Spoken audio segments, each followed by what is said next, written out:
Wow, you get a dais in this one.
Yeah.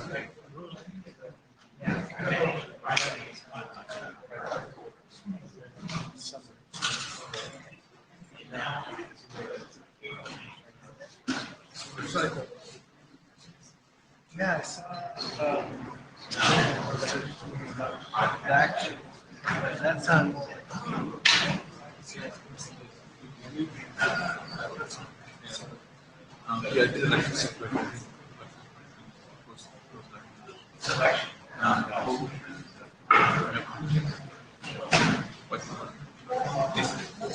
Surface. No. I want to press.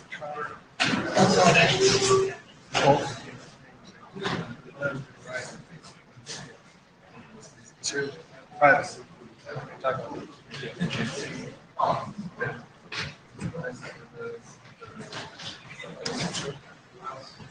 Research action.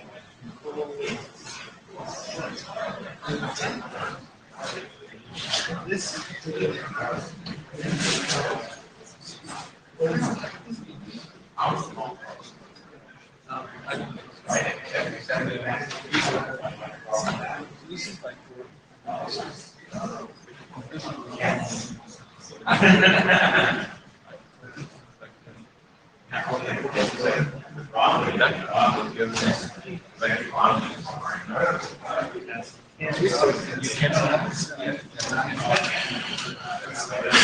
Okay, it's time to get started. Starting the blue sheets.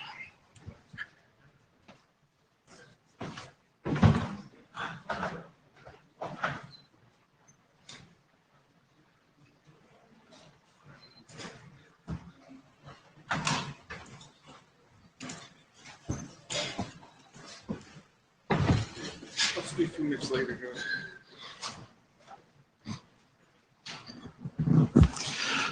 Okay. First thing is, this is the lamps group. Remind everyone about the note well. If you cannot abide by the note well, please leave the room. This is the agenda. It is as was negotiated on the mail list. There is one slide deck for B and C together, 2B and 2C. For those of you who are downloading the slides to your laptop. Is there any in the room agenda bash?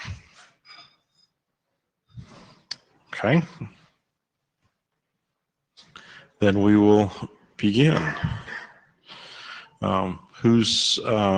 Is Alexi or Wei giving the presentation?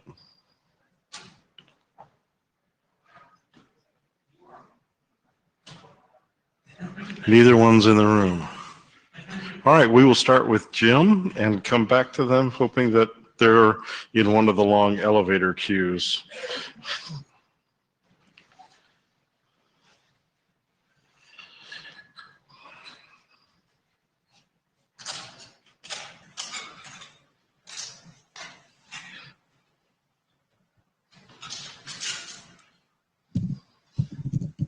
told my last meeting I was presenting first, and I guess I was right. Okay, next slide, please. So, I think we've managed to get through almost everything that needs to be done for these documents. There's just a couple of things that I wanted to double check consensus on, as it were. The first is there was a couple of people who wanted to list AES 192 in the mandatory, well, in the explicit must, should, may list. I think that I saw enough people who were against that position to say that the consensus of the mailing list was not to do so. If anyone believes that is wrong, they need to let me know. I inserted text on deterministic ECDSA, which I think said use it if you have it, because it's much, much better. If anyone objects to that text, please do so. Otherwise, it will stay. So Jim, what I think the text says is that signers should use it, but validators can't tell whether the signer used it or not, right? I'm not too sure it says the second. Okay. That is a true statement. Because it's really a should use it to signers. Yes. Okay. Right. If you can figure out how to check on the receiving end, I'll give you a math prize.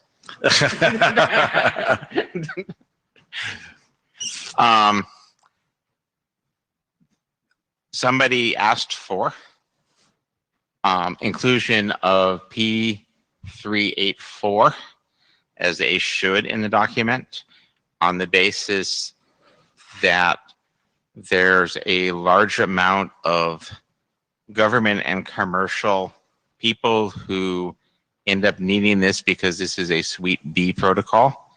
I have pushed back on this using much the same logic that was used to push back on AES 192, which is yes, it's there, but it's not really something that we're saying it's let's see, no, let me rephrase this. Doing so would tend to bless a government position, and that's not an IETF thing. And it's not clear to me that there is a reason to put this in the document, as the industries that need it will push on providers of email clients to provide it anyway. I think that's what I want to say.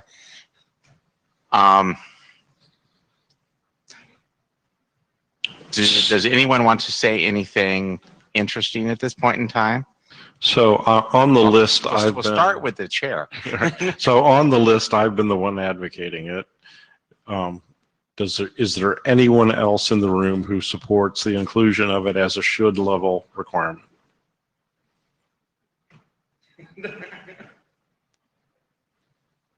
Hi, I'm Debbie Cooley. So as the, NSA. Can somebody So we're lower calling the it- mic? I can't, it doesn't move. It's okay. So we're not calling it CNSA, by the way, not Suite B. True.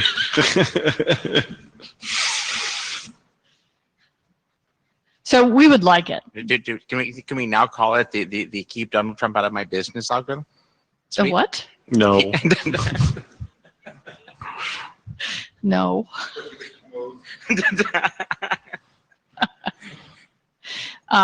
So we would like it, but if you don't see fit to put it in, then you're right. Well, go ahead, Sean. Do it. So I guess, Sean Turner, I guess it just seems odd that we do have this group of people who might be the largest users of this, and you're saying no, like don't put it in there. It just seems weird. I mean, they've got a profile, so technically you could leave it out and say, yeah, no, we don't, it's not part of the base standard, and then, the people that need to go buy can go whack them. But it seems really weird that, like, I mean, really, it's USG, it's other people in Europe. I mean, there's people on other continents. It's not just USG. So it seems weird that you would not at least mention this somehow. And so we've said not to use the other one, right? The smaller one. No, what do you mean? How much smaller? So P256 is sort of off the list, right? No, 256 is a must. Okay. Yep. That's the must. So we would really like it if it was at least a should. This one. Is there anyone else that wants to speak for or against? Tim, I'm shocked you're being silent. Okay. Okay. I will confer with the We will chair take about that to the list. consensus. The last one is SHA 3. At this point in time, I'm seeing zero real support in the IETF for doing SHA 3 on anything. And I'm perfectly willing to stay with that position for this document. Is there anyone who thinks that's a bad position?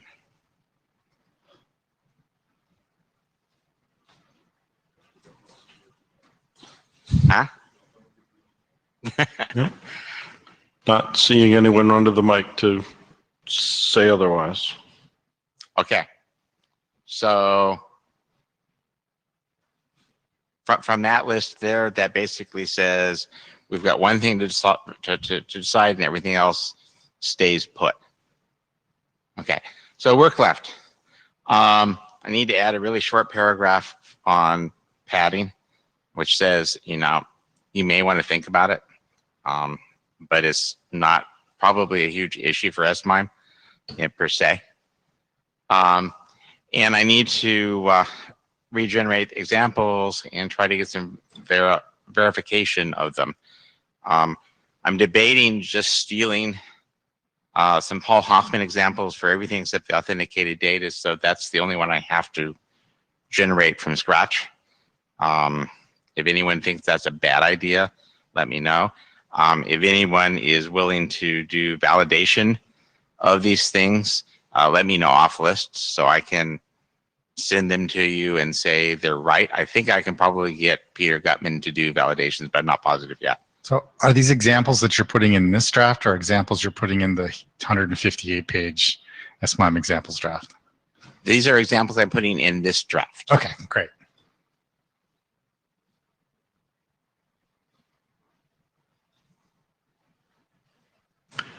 Okay, is that it? Okay. I'm done. Okay. Alexa, you're up.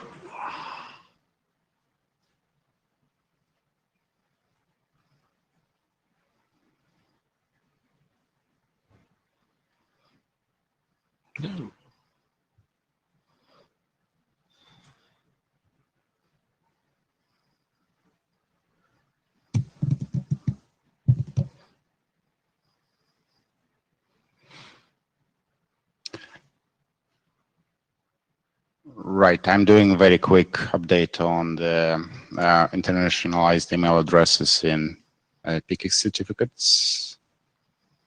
My co-editor did a very good job. He did 2 updates. Basically, we received, I think, 3 reviews, one from Russ, one from Sean, and one from Jim or something like that. I believe all of the comments were addressed. Basically, clarification on whether new other name form is allowed in issuer alt name. So it is allowed. We thought there was no reason to disallow it. Disallow wildcard characters. Some clarification on encoding byte order mark character, Unicode characters disallowed. ASN1 module, some OIDs were temporarily allocated and then deallocated and the TBD, so this will be resolved by Anna. So I want to say one thing on that point. The other name OID way, just put it, the next available one, into the internet draft. So since I happen to be the IANA expert on that registry, I actually made that allocation so that if anyone implements from the internet draft or the RC, they'll be implementing the same code point.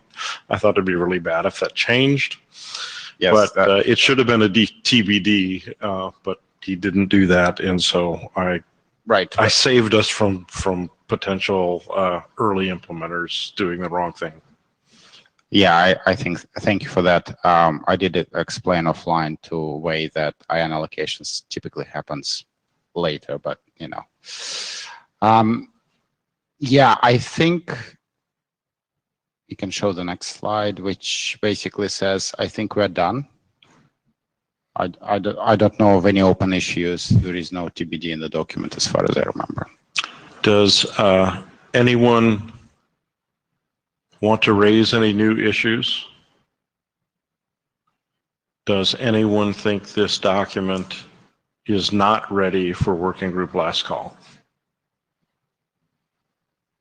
Okay, then by the end of the week, I will begin a 2-week working group last call. Thank you.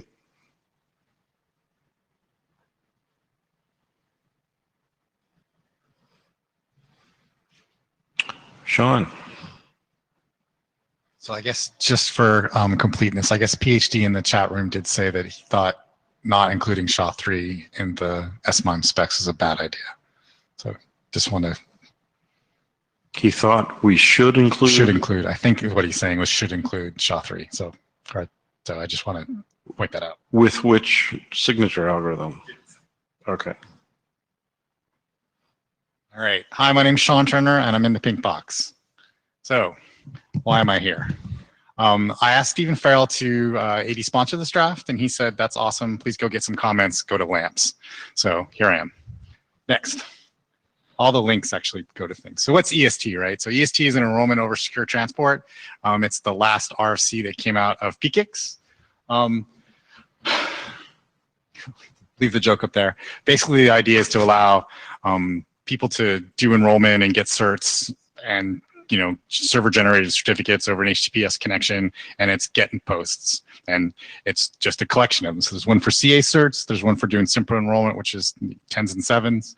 Simple re-enroll, it's the same thing. Server key gen allows you to ask the server to generate you a public-private key pair. Full CMC, which is just another interface to do the full CMC dance that you could do. And then there's CSR attributes, which was added to allow the EST server to provide something to the client that they can then use to include in one of the enrollment requests. So an example of essentially is HTTPS, example.com.wellknown/EST, and then like the service name. So what do I want to do? Extend all the protocols. You give me a framework and I need to do some stuff, so I want to extend it. The key point here is it's an extension, it's not an update. I don't think that every EST server that's out on the planet, there are a few, need to do all of these things. It's just some additional services, and some people could adopt them.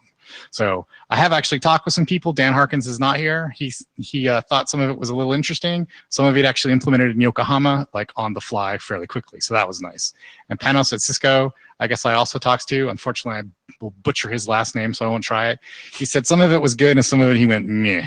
So I'm completely understand that not all of the services are universally loved by everybody, but I think that if you put enough of them together, I got enough use cases that they could be used. So next. So first thing I want to do is extend the existing server keygen in 3 ways. The first thing I want to do is that there are some additional CMS content types that allow you to return, to allow you wrap key packages in additional things. So one of them essentially is, right now you could do naked, which is essentially just return a naked key over TLS, which is good for most scenarios, but not for those that are slightly more paranoid. The next thing is you can use encrypted data or envelope data. Well, there's this RFC 6032, which is encrypted key package. So that's useful if you want to do this thing called CMS content constraints, which you can put in a certificate to limit the person that's allowed to authorize or originate these packages, what they can do. So the idea is that you would like essentially link the two. The next thing is that actually because we also have a way to return receipts and errors, we'd like to have the ability to return these back to the server. So the idea is that when you give them a package, you can say, please return this receipt with an attribute. If there's an error, hey, guess what? You post back the receipt or error, and you do that with a post. And I had to figure out a way to someplace to put this. So essentially what I did was I extended the syntax from server keygen to someplace called return. So it's generic because it's both receipts and errors. I could have had one for each, but I figured since it's one thing, it's a post, you would just go there. And the one thing that both I think Dan and Panos liked was actually returning a PKCS12. We'd love that everyone would use the standard formats that we came up with, but PKCS12 is still used, and so we're just going with the flow. It's just add another one that actually be used. So we tried our best, and everybody was like, hey, that's really great, but P12 is kind of what gets used, so I'm giving up. So next, and then all of the new services. So the idea essentially is this PAL thing, and this is where I'm going to duck. It's an XML formatted file that essentially is a flat file with a bunch of entries that are included. There's an IANA registered type, there's a name for the thing, there's a pointer in it, and a date and a size. And so basically you'd have this file, and you would get pointed at it through some a priori syntax, and you would essentially just walk through this file to know all the things to get. So the first thing you would get is like your CA certs. Then you can maybe get firmware TAMP stuff if that was interested. Then you could get some CRLs, and then you do your enrollment, and you can do all these things. And at the end of the day, after you've walked through this whole file, you're ready to go. You're pretty much ginned up, and you can start communicating. You don't have to guess what the next step is. So there might be some other way to do this, but this is the part that Dan implemented kind of on the fly fairly quickly. So distribute, I have some slides later if we have time, which we might, or if you're bored, we can just skip them and you can read them later. Distribute EE certs. So this service would allow you to essentially say, hey, I know that these devices are really only going to talk to a couple of people. So just distribute certs that you know that the device is actually going to talk to. So say you're setting up a thing in a house or something, and it's only going to talk to 4 of the things, you could give it those 4 certs, so it doesn't have to go find them later. It's just already got them. So when it goes to communicate, it can use them to just verify or decrypt stuff. CRLs and ARLs. So I know there's a way that you can do that you can just straight up pull the CRLs and ARLs from CAs, but you could also just use this mechanism to distribute them. Symmetric keys. Again, it's another key format that we defined in the IETF, and the idea is that, hey, it might be good to actually be able to use this EST thing to distribute them. So the idea is that essentially the client would connect to the server, and the server would say, hey, look, here are all these symmetric keys that you could use, and Bammo would download them. And again, it's CMS wrapped, and you can encrypt sign. There's a whole bunch of various ways that you can wrap these things to provide various levels of security. None if you want, or a whole bunch. And then we get into the more fun ones, like firmware. It is an RFC standard. There are actually people that use it. So the idea is that we'd like to be able to support those people that could use it. TAMP's another one. And then, of course, all of these things that we require that IETF protocols do, like return receipts and errors, we included those. And for completeness, we're like, all right, so we need to be able to support returning those. So that's where this, service name / return. With posts. So the difference is all the ones on the left are gets, the ones on the right are posts.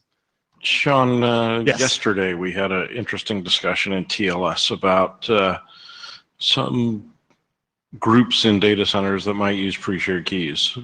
So is this symmetric keys thing appropriate to solve that problem, or is it orthogonal? It could be used. So the idea is if they were to set up their servers to be able to go pull this thing, you could see that could be a solution. Interesting. And backup, and this is just kind of more, if you want to go to the next slide, it just shows you the format of the PAL. And again, I duck because it's XML, but it's basically, it's a PAL with a bunch of messages. It's got a type, and it's from an IANA registered thing, which is we have on the right, and there's a whole bunch of them. So we kind of broke it down, the ones that I've been using. Because the PAL could be like 1 million long. Maybe you don't want it 1 million long. You can clip it and make it short. So you can have one PAL point to another PAL. And then all of the things that it might do. You have a date format, the size of the thing, and then some info about the actual thing that you're pulling down. It's just a format for a manifest. Basically, it's like a manifest, basically. Yeah, that's probably a better name for it. But Is it commonly used somewhere? Or? is it commonly used? There are people that are using it, yes. And As in, you didn't invent it. I mean, no. Okay. Well, I mean, yes, I invented it, but no, it's, yeah. It's a manifest, basically. It's not, there's not a standardized manifest format, but it is a, What, you don't want to use JSON? yeah. So I knew you were going to say, so I knew somebody was going to ask me that. Yeah. And that's where all the cool kids are doing now. Unfortunately, I'm not, apparently I'm not. Seaboard. And I'm getting older. I'm not cool and I'm getting older. Did it in XML. This is obviously not the newest thing on the planet. And my kind of theory is that I need to do XML. And so if other people want to do JSON, that's great. If somebody can tell me how to allow both, but not require one, and allow the client to request what they get returned would be great. But if we get into this MTI thing, I'm going to lose my mind because I just need to return this format. And if it's JSON or XML, I really just don't care. Or the next thing, I need XML. There are other people might like JSON. If you know, as an art guy, you can tell me what the right way to do this thing is. I was just sort of, You're poking fun. yeah, just, I thought I asked just because I can. I you took- know, I don't- took- don't really Because care. I can. As I haven't read your draft, can I ask some ignorant Sure. questions? So, is there a way to discover which one of the new ones you support or not? Or like, do you have to support all of them, or? No, so the way I wrote it, in sense, there's none of them are required. So they're all optional. So the idea is that if you didn't want to do the PAL, you could just skip the PAL. If you just want to do the e-search, you just add it. So you as a client will just know if you were to go connect to it, and if you didn't get to that thing, you get an error basically. So there's no. Okay, so the client will use one of these and get an error. Yeah, okay, Yeah, fine. they get an error if they don't. Yeah. It's not awesome. I mean, so there is some grander schemes where we could do some like service discovery kind of thing and all that stuff. That's just a bridge too far, I think, for basically what I need to do, which is like, here's some more stuff you could get. Here's a list of things, point to it, go get it. Can you go back to slides? Sean gets skewered by the CMC author. 2 slides? I was waiting for him to. Start at 0, not 1.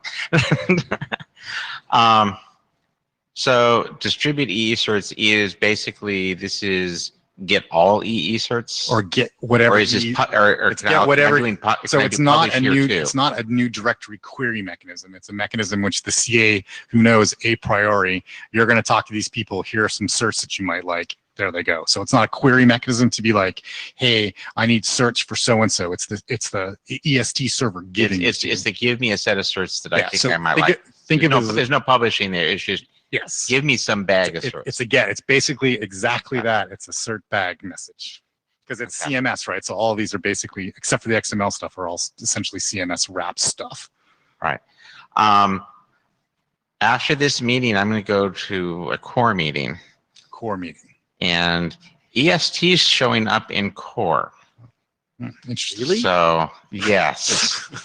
Well, it's not a crazy idea. I mean, when they first came, I was like, "Oh, whoopie-doo!" It's just like CMC, but you know, there are some other things that it does that seem to work, and it fits some other people's deployment models for certs. So obviously they're going to want to change things at some point to return some other things, but obviously they're going to roll over and die if you feed them XML. Well, that's fine. So my theory is that I don't. So the PAL is the only one that's XML, right? The rest of it's Right. all CMS blobs. And if again, you can tell me how I can query and get XML, and they can query and get JSON, that'd be great. And I don't know if you do that based on some. Oh, you can ask for you Can't that- one do PAL, one do PAL JSON, do one do PAL. Sure, you could do question format equals. yeah, so I guess you do that with something like that. Yeah, so if we could do that, that'd be great. And then just not like you could actually agree on the quote unquote schema, but it can't be a schema because it's JSON because JSON doesn't have schema. But Right, but you can they'd basically agree to They'd the actually fields. want it to return a fields. seaboard probably. They could Yeah. do Seaboard, JSON, whatever. We'll make up a new format. Call it Sean. Hi, Sean. Hey. Is that a new one? Hi, Sean. Sean Leonard. So yeah, although it sounds like some of this XML versus JSON versus CBOR or whatever was a little facetious, this exact same issue of type negotiation has come up in NetConf and Yang, and they have an approach of negotiating internet media types. So I would say that So, but we should just use a very similar approach over HTTP. over HTTP. REST-conf just use HTTP content negotiation. I think it's accept header. Oh, okay. So You just say accept and the format or list so of you can formats. say, because that'll work. Because I mean, that's basically what I want. Like I wrote this and was like, how the hell? I knew I was going to get zinged with this. So it's like, how do I get out of this box? So if you guys have a solution, I can go look it up and run it. Yeah, the only annoying thing from REST-conf is they sort of said clients needs to support both JSON and XML, and server supports just one. So I would rather, if you want to recommend one, recommend one. Don't recommend two. Make Sure. one I mean, mandatory to implement and As everything. long as it's not a must, if it's a should, I'm okay. Because there are times where you can just be like, can't do that. The box doesn't do that. So that's life. All right, cool. That is actually really valuable input because I didn't know how to do that at all. So this is not in the charter of LAMPS, but Stephen kind of said, go here. So Sean came here. So what I'm going to do is, if you think this work should go forward, please send an email to Stephen. Go ahead. Okay, cool. The next slide is kind of more of a, this is all in the draft, right? So it's an eye chart. So basically this is, what you could do if you had the PAL. So essentially you do a get to get the PAL, and then you would just, like I said, walk through the whole thing. So it just provides you more information about, what's in the get and all the fields. And it's basically like an eye chart, and it's in the draft. So all of this stuff is already registered. There's no new IANA registries at all in this stuff. It's using, no. So the only thing you're doing then is extending the .wellknown/EST. It wasn't clear to me whether I had to do that via standards track or informational, so I just kind of did it and put it in a standards track and said, nah, because I'm not updating the draft. I mean, obviously, I would prefer to go standards track. Everyone loves to go standards track. If you tell me I don't actually have to and I can go informational, that's probably okay too. I suggest you talk to Mark Nottingham because he's expert, right, for the registry. For the .well-known stuff? Yeah. Yeah. We kind of got shanghaied into that, unfortunately, when we didn't. People were I don't really think he will have a problem. He will just tell you, what the answer is. if you are you're extending existing registration, right? Yes. So existing It's registration EST. probably need to point to your document So as well. So it's EST, and then the next level down is what we're doing. Exactly. So it's already allocated. Right. So I don't know that we need to do that, but again, as usual, standards track, everybody loves that, and that's what I want to do. You probably want in the IANA registry for .well-known for this to be discoverable. Yeah. So I get them to update. I'll check with Mark. I gotta do other things with him too. So, and that's pretty much it for my presentation. So again, send read it, send comments to Stephen. That'd be great, or to me and Stephen, and I'll resolve them and get them out the door. So all of you are sending email to Stephen right now, right? Telling him either go forward or don't go I forward. mean, so one of the points, I guess, is that like if you think that I'm like the biggest idiot on the planet, like now would be a good time to hear that, because I think the problem with a lot of times with AD sponsored drafts is that Stephen goes, great, I'm going to sponsor this. Is there any discussion, right? And like, do you want to know, like, is it like this is the stupidest thing on the planet? I know it's not the smartest thing on the planet, but it's also probably not the stupidest thing. So I'm personally interested in like, no, don't do this. You're wasting my time. It's Stephen.Farrell. draft Turner-EST extensions. So, all right, cool. That's it. Thank you very much. It's right there on the screen. Click on the link. Okay, we went through that very quickly.